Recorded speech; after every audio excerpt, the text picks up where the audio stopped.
Oh my goodness gracious, what is up, peeps? Welcome back to more CS news. Back by popular demand, it will be the Cloud9 mug staying on the desk, okay? I get it, guys. I also got my double espresso and chocolate milk. How are you doing on this fine day? But let's hop into the CS news because it's some big stuff that is actually coming back for CS2. I always have called him FMPONE. I don't know if it's FMP1. I've always said FMPONE. Of course, an infamous, I shouldn't say infamous, a notorious map maker for Counter-Strike. He is now back as he has now finally redone Cash, a remake for CS2, and will we see it back in the competitive pool, which is what everyone is responding to, but he has now finally released this back for all of you guys. Now, if you're wondering why you can't load it up, apparently Valve has to approve these maps, which should be done very shortly, but speaking of short things short, yes, Cash is now finally back. It's looking pretty dandy, and we'll see how the pros react and other players react as this map gets analyzed a bit more. Now, there are some rumors out there, maybe brought to us by someone like Jason Lake, where this won't be entering the competitive map pool, but at the very least, maybe casuals can hop on the map a little bit, and I think there will be a great debate about what maps this can maybe take the place off. We saw a lot of people responding about this one, and also people responding about on this Cash remake for CS2, not CSGO, it is missing one very well-known moment.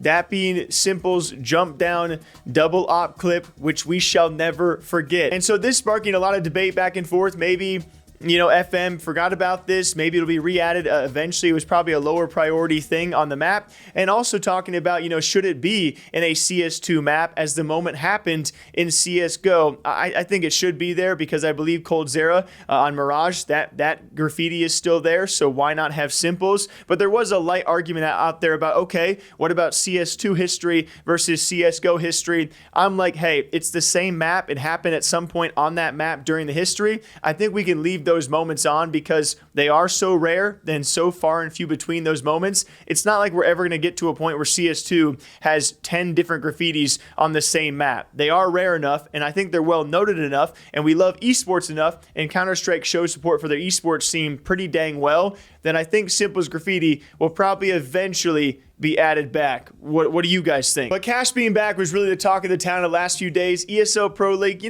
we've seen some good showings. I'm not a huge fan of Pro League format. That's just always been my opinion. It's another tournament out there. It's great to watch, especially teams like Tyloo, but not a lot going down so far this week. We'll break down more of that hopefully later on in the week as well. But there is a big story out there all around a controversial gambling sponsor in the scene who I know many say shall not be named, but it's pretty well known out there, known as CS Empire or CSGO Empire. It's a very controversial gambling site for a variety of reasons out there. I would say most notably, aside from the legality side, is the way they operate on social media is crazy. It is very offensive. It's homophobic. It's racist. It's terrible, to be quite frank with all of you guys. And that is why it was quite shocking when a team like 3D Max took on the CSGO Empire sponsor for a short period of time. And I say short period of time because they were called out and then they dropped the sponsor, and they also dropped a statement on the sponsor themselves,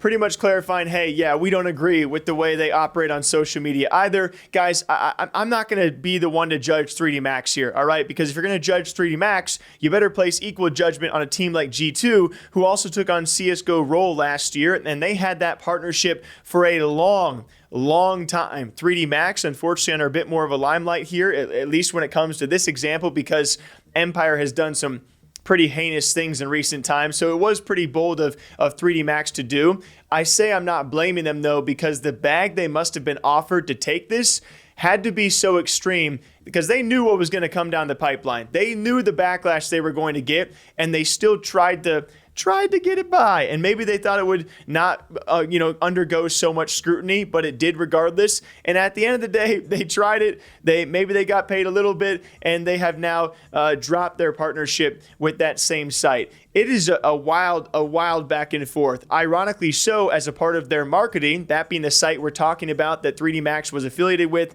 and no longer is, they have now tried to use one of the former top earners of all time in Fortnite as this marketing ploy. I can't even dive into the lore here, guys. The lore is literally insane. This guy, Aqua, is the #2 Fortnite earner of all time, has thrown away his career to take on this same gambling partnership, and ironically, they're now using him, not just to say the N-word and crazy things on Twitter, but to promote the site further. They were like, oh, we're placing a million bet with house money. It could be fake, right? $1 million bet against 3D Max after they dropped Empire as a partnership. And then guess what happened? 3D Max won the game against Heroic.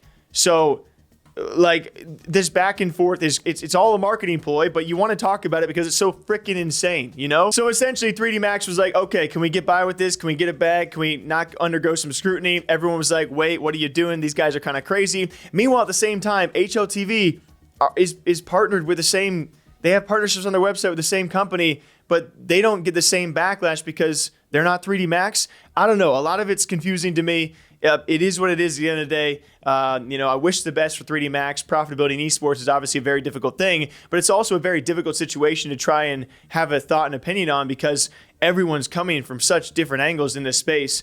So it is what it is. At the end of the day, it's madness. That's what it is. So give me your thoughts down below. What do you guys think about Cash? What do you think about S1mple Graffiti? Should it be back there? And what do you think about the 3D Max drama? My goodness, what a day in Counter-Strike news. Till next time, though, you guys already know what to do. I'll see you back here bright and early tomorrow morning. Bye-bye.